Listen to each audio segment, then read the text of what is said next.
Hey guys, so I bought this cordless soldering iron from LiDL. It's branded PARKSIDE PLKA 3.6 and it comes with this USB charger, and this is supposed to be 5 volt as usual, and in this case 600 milliamp. However, when I check it with this USB power meter, this reading, you can see that open circuit voltage is actually 7.5 volts.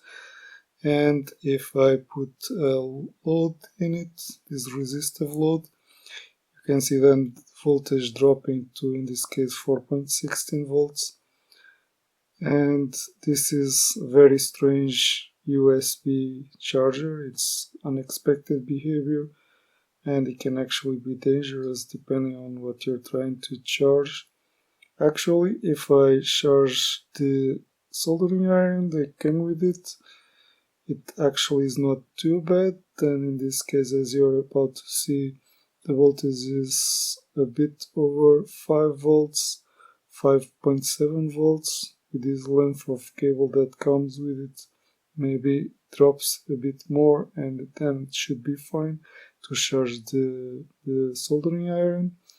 However, I'm not sure if this is only a problem with mine or all of these chargers are like this. And if all of them are like this, then it can cause some damage to some unprotected battery. But in any case, you should check it, and well, take care. Cheers.